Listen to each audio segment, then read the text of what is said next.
All right, freshman seminar. So this is my drum machine that I created in my program Max. And I have created a standalone application for you to download on Google Drive, and then you can run this application on your computers and use it to create music with, all right? So this tutorial is the basics of how this machine works and also how to make it run. I'm not going to talk a whole lot about creating drum beats in this video.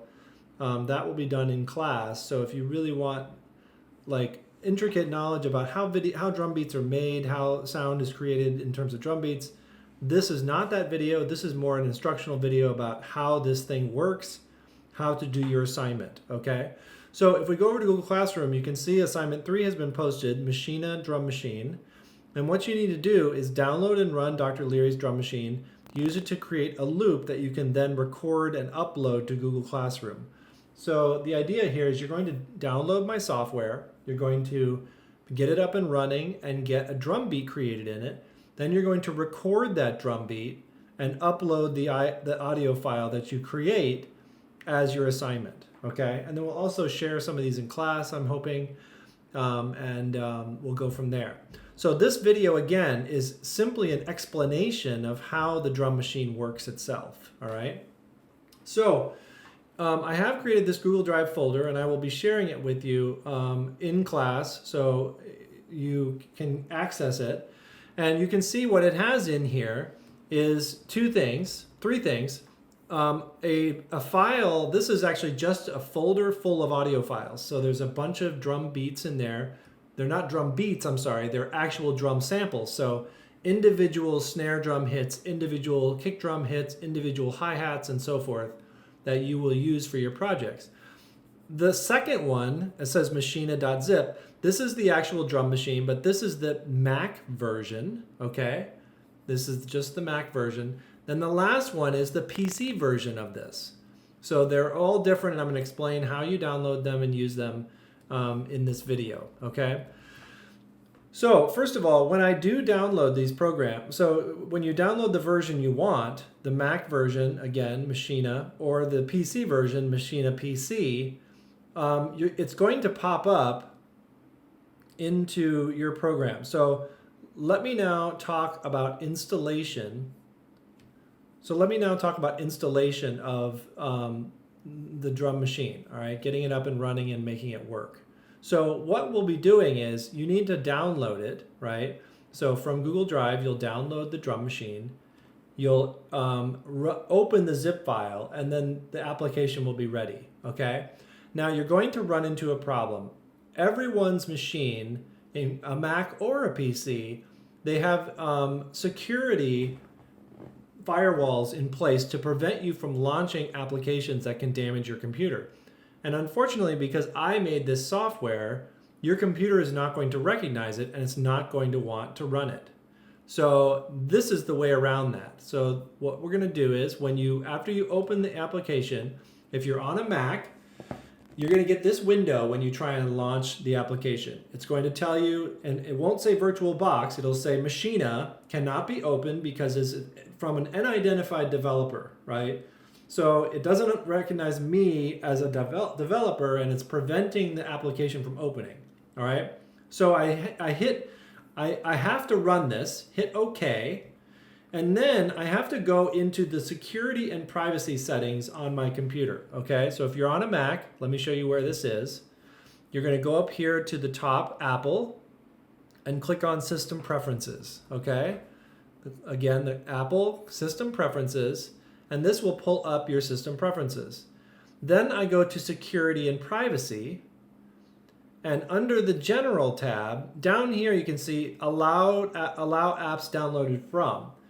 Once you've tried to open it one time, you will get an additional menu on here. So let me show you that menu.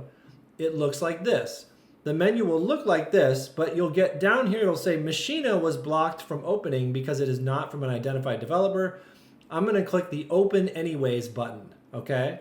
Then it basically identifies Machina. You're telling the computer, please don't block this program, open it anyways, okay? And then it will open. So that's how you do it if you're on a Mac, all right? If you're on a PC, when you download the program, it's going to look like this once you open the folder, okay? And this says Granulator Duo because this is a picture that I use for a different program, but that's basically what's going to happen.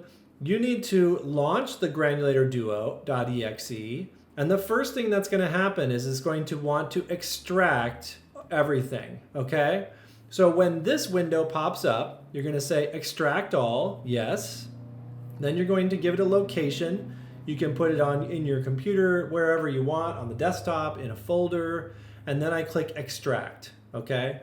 When the extraction process is finished, then you will get this folder again, basically, and you can run the Machina pc.exe, right? Machina.exe, that is the application to run, right? Exe means executable, execution, right? It makes it happen. So that's what a program looks like, an application on a PC, all right? Now again, the PC is going to do the same thing. Again, you're going to get a block, okay? So what you need to do is this is going to pop up when you try and run my application. And it says Windows protected your PC. Windows Defender is preventing an unrecognized app from starting. Run this app may risk your PC. So what you need to do is click on this button that says More Info, okay? And then what you'll get is this. It'll show the app, and in your case, again, it's going to say Machina PC. And then you click on this button down here that says Run Anyway, okay? And that's basically how you get it to work on a Mac or on a PC, okay? So really useful to prevent, you know, obviously I understand what Windows is trying to do here, but you have to get past this firewall to use my software. You need to use my software to do the assignment. So this is something you need to do, okay? So once you run the application, it will pop up and look like this, all right? It's gonna look like this. The PC version looks a little bit different because of font issues, but it looks very similar, all right? So let me explain how this works. Now, again, I'm not gonna go deeply into writing drum beats. That I'm gonna do in class. This is more about getting this up and running and working, okay? So the first thing you need to realize is that this drum machine is entirely based on what are called samples, okay? A sample is an audio recording of some kind that is being used to make a sound, right? So in this case, what we're doing is we're taking individual drum samples. So let me play it like this. They sound like this. I'm hoping you're hearing those, but you may not be hearing them based on the output of the device. But anyway, so these are just little short audio files. And I need to get these into Machina, okay? And there are two ways of doing this. So once you open the drum samples folder and you unzip it, right, it will become a folder where you can see these files in there. So what you need to do is, the easiest way to do this is to drag and drop. So I can grab, for instance, my kick drum, and let me zoom in a little bit here. You can see that I can drag the kick drum into this empty window right here and drop it, okay? And I can do the same. If I want to replace something, I can drag this, for instance, and drop it here, okay? So I'm adding the audio files to these individual players. Now, Machina has 8 voices, meaning they can play 8 different sounds at one time. And as you can see, we have 1, 2, through to 8. So you can populate all of your drums into the little windows here by dragging and dropping into the window, all right? Say I want to have 2 hi-hat tracks. I want to have a snare drum track, so I go to my snare. Looks like I already had 1, but I can drag that to number 4, okay?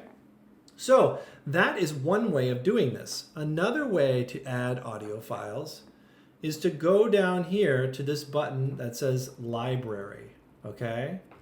Now the library allows me to point to a folder in the computer that has all the audio files in it. Okay.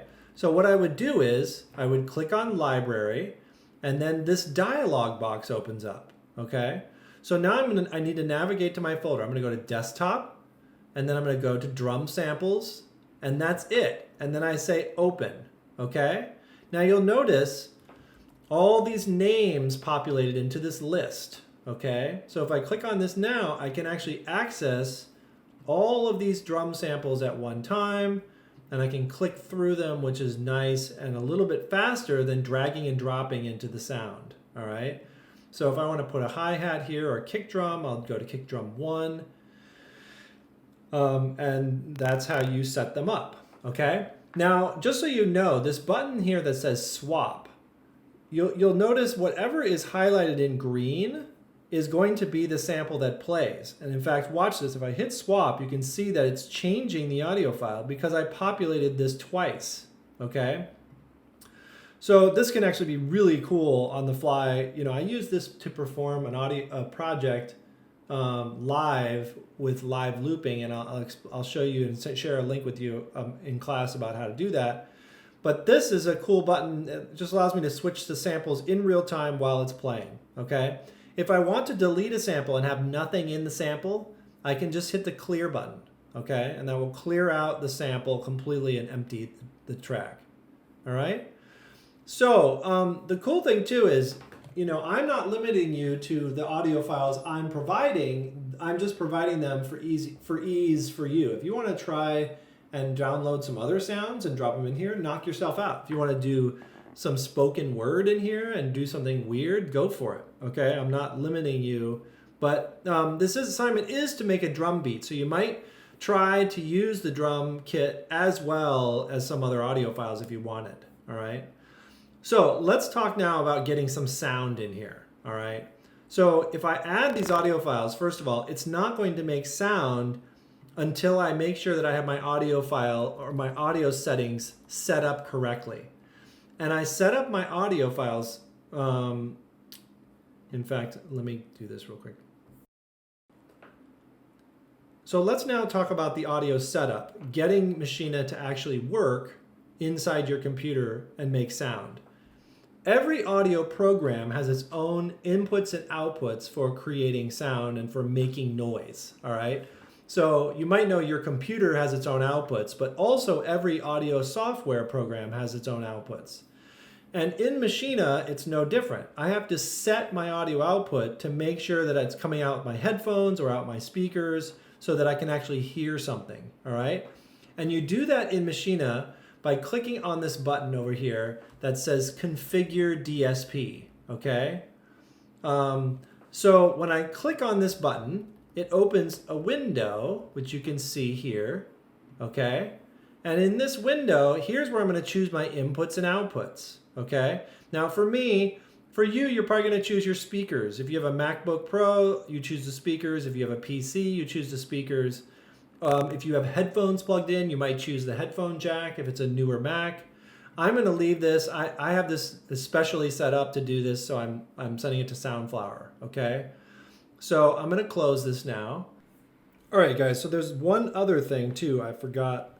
I'm editing this in to explain one other thing that you really need to do on all your computers to make this run smoothly. You can see right here in the center, it says Scheduler in Overdrive, okay? You need to click this button, and then again, where it says Audio Interrupt, you need to click that button as well. So we wanna have both of these turned on, what's called the Scheduler in Overdrive and the Audio Interrupt. And just so you have an idea what this does, it prioritizes rhythm over everything in terms of processing power. So the computer, if your computer is slow, for instance, it will do everything it can to keep the rhythm going and keep the rhythm accurate at the expense of other things. So your other programs might be slower, or you might try and upload a file and it takes longer because it's trying to make sure that rhythm keeps going. So these two buttons are really important to have selected. Scheduler in Overdrive on, Audio Interrupt on, okay? So please check those two boxes as well as setting your outputted device on the computer when you open the DSP plugin. But now it's ready to play sound, okay? So let's talk now about creating sound. Some basic functionality. First of all, as you can see, I have 8 different samples are possible, and each corresponding row is representative of the rhythm of that number, okay? So number 2, these are the notes for number 2 and the rhythms that can be added. For number 4, these are the notes and rhythms that can be added. Number 6, and so forth, okay? So if I want my sound, which here is going to be a hi-hat, and I want to add hi-hats in, I would add them where this audio file is listed under number 6, okay? So let's talk about a few global settings, and I won't explain how they work. I'm just going to explain them. We're in 4/4 time, so again, that's 4 beats per measure. Quarter note gets 1 beat, and my tempo is 120. And again, the tempo is basically how fast is this music playing, okay? And that's the basics of how that works, okay? So, and you can change these things by clicking on them and then changing them. 160, I can change this to 144, which is a very common tempo. I can also choose a different time signature, but I would suggest you just stick with 4/4 for now, for ease, okay? So anyway, so now I can create a pattern, all right? And all I do is click in here and add some notes. Now, when we talk about note values, I'm going to explain this in class. The note values work this way. The first one is the quarter note, and you can see it's just a single big block, right? 1 quarter note, this is 1 beat. The second one can do 1/8 notes, because there are 2, you can see there are 2 of these in the space of 1 of these, so these are going to be twice as fast. 2 of them in the space of 1 quarter is 1/8 note. So I have 3 rows here of 1/8 notes, 2, 3, and 4. And then number 5 plays what are called 16th notes. There are 4 16th notes in the space of 1 quarter note, okay? And you can see I have 3 rows of 16th notes, right? And then the last category here is the triplet. So the triplet allows for me to have 3 1/8 notes in the space of 1 quarter note. And that's basically how this works. So let's get started then making a little pattern, all right? Now I turn this thing on by hitting the space bar. I'm gonna hit the space bar, and you're now gonna see number 1 start playing, and you're gonna see the level meter over here is gonna start kicking up, and it's going to play the notes that I pick from the grid to the left, okay? So here we go. There it is. There we go, okay? The panning, oh, I got other sounds playing too. You can see my panning here. This relates to whether or not this comes in the right speaker or the left speaker, okay? And when the random button is pushed, this R, it's going to scatter every note into a different place, okay? So, and then another button to know is this M button, and this is the mute button. This silences the sound completely while it does whatever, okay? So this drum gets silenced if the M key is pushed, all right? So I brought in a sound. Let me bring in a snare drum here. Let me bring in a third clap here. Let me bring in let me bring in a synth in this one, which I'll talk about in a minute. And then I'm going to bring in a second hi-hat over here under number 7, okay? So let's make a drum beat now.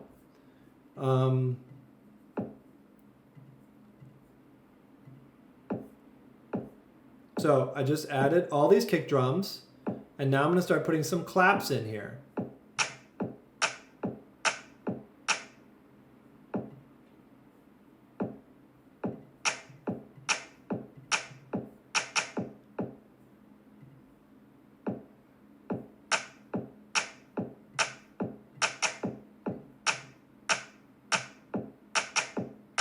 Okay, you can also hear the panning going on. And again, I turned this on. There are 2 ways of turning this on. Either I can go down here and hit the play button, okay? At the very bottom here, it says play. Or I can press the space bar, okay? And the space bar will play and stop. If I press play and stop, it will pop up, all right? So let's just keep going here. Now I'm gonna add some hi-hats. So I'm gonna go down here to my hi-hats and just click on this bar.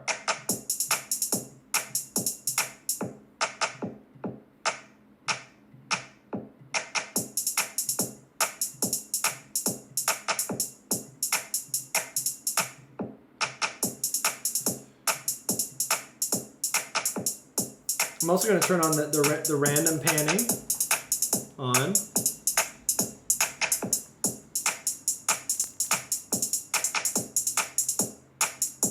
Okay, so now I've got a few sounds going here. I'm going to add a secondary clap here with my other clap, which is number 5, right? See how it says clap 1. I've chosen a separate sound here. Actually, no, let me add some snares in here. Okay.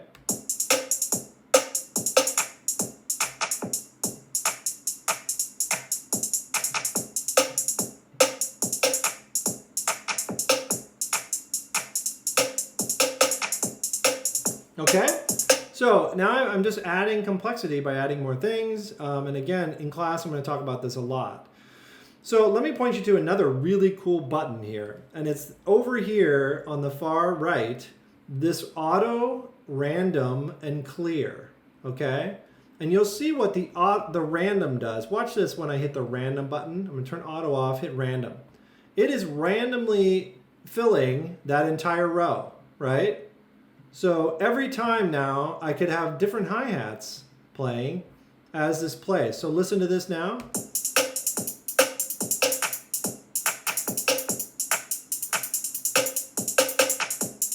Okay.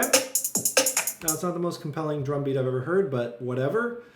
The auto button here is really cool because what it does is it automatically changes the pattern every time it passes through to the next 4 bars.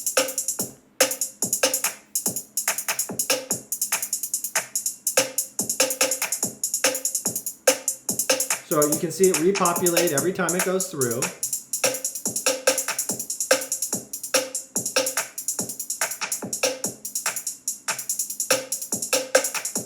Okay, so really simple, and that basically gets you up and running. Now let me explain a couple other things that you can do to improve the sound of this a little bit. One of them is doing a very simple thing of adding reverb and delay. Okay, so as you can see over here, we have 8 different 8 patterns possible. I also have 8 here listed at the bottom, right? And these are the actual effects and settings for a bunch of the effects for each one. So number 1 is my kick drum. And so if I wanted to change, for instance, the pitch, or I wanted to add some reverb, which is I'll talk about today in class, reverberation, it gives a sense of space in the mix. I can simply add a little reverb and listen to what this does. So it makes my kick drum a little bit rounder. Let's go to my snare, which is number 2, and add some more reverb in there. Okay, so you can hear it's giving depth to my sound, right? Just by turning the reverb up. If I turn the random button on, watch what this does. So that makes it the reverb kind of move in real time in motion, right? So it can be really cool. Now you're free to try and, if you pull up the effects, it pulls up this other panel and you can play around with all sorts of really cool stuff in here. This is another thing to take a look at, all right? You just close that panel up. Anyway, so let me explain one more really quick thing. And that is, well, no, I'm going to hold off on that. Let's just go with where we're at here. If I also wanted to add delay. Now, delay is what we consider like an echo, okay? So the notes will repeat as an echo, and that is called delay. So listen to this with a delay added to that snare drum.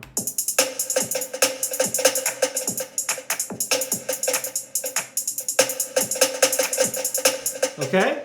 So you can hear the delay. The delays are actually set over here, and if I change them,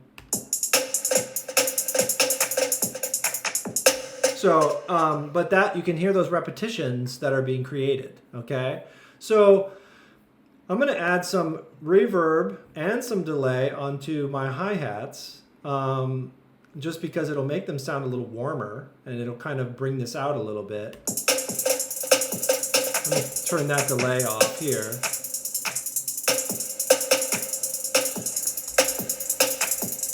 See, that's a little too much reverb on here. Let me turn that off.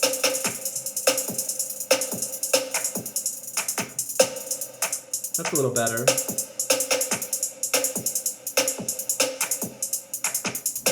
Okay, so anyways, that is the basics, okay? So now I have created a drum beat. Say that I love this, this is great, sounds awesome.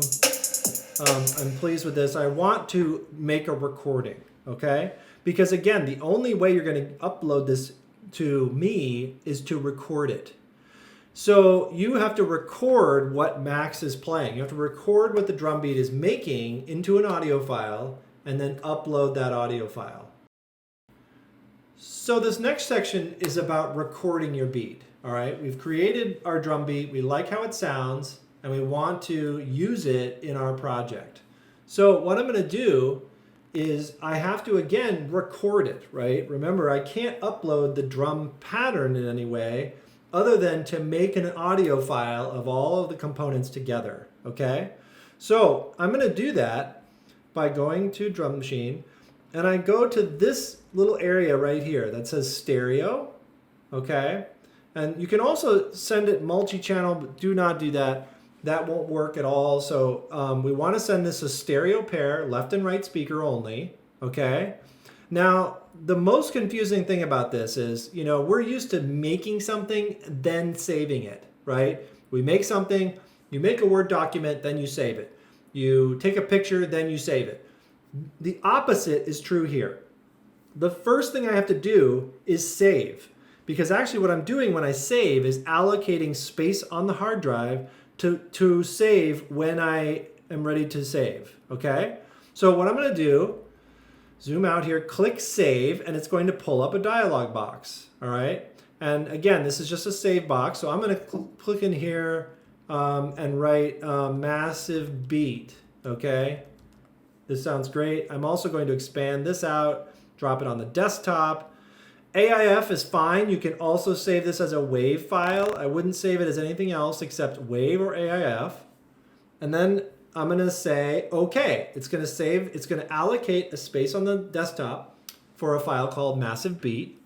And I'm gonna say save, okay? Now, nothing is happening yet because I have to start recording, okay? And I do that by hitting the record button. Now you can see record is on, and now the computer is recording, okay? So obviously there's gonna be a lot of silence because my drum beat's not playing. So let me hit play.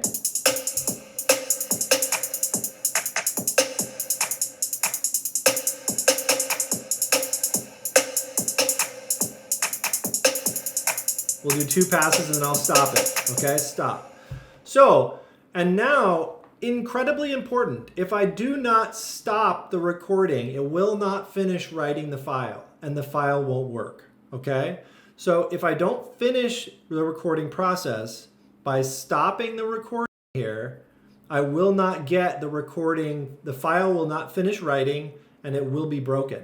So do not forget to stop the recording process. Now let me explain one other thing you can do, which is really useful.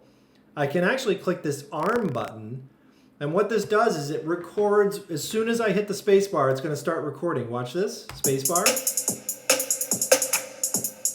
And then when I turn it off, when I hit space bar again, the recording stops. So the arm button is actually incredibly useful, especially when I'm trying to get really direct timing, and I want my audio file to begin exactly at the moment that the drum beat starts, right? Okay, so now, all I have to do now, and I may have just broken that audio file because I recorded over it again. So let me see, actually, it might not work, but I'm gonna go to the desktop. I'm gonna go to my file, which is called Massive Drum. Massive Drums, right? Where is it? Desktop? Didn't I record this here?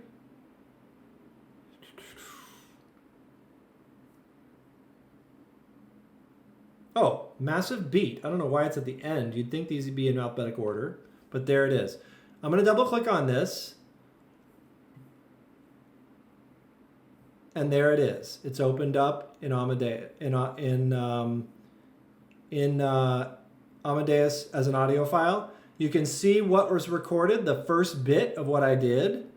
So when I hit stop, it stopped recording, and then actually the second time I hit record, it didn't work. So you can only record and stop once, then you need to make another audio file, okay? So keep that in mind when you do this. It should work, okay? So anyways, that is all I want to cover in here. And your assignment then would be to upload that file, right? So massive beat right here. It's probably only a couple megabytes in size, 5.9 megabytes. I'm going to upload this to Google Drive. And also on Thursday, we will share some of these beats with each other in class so we can hear some of your beats. And then I'll talk about some other cool stuff you can do in here today in class, okay?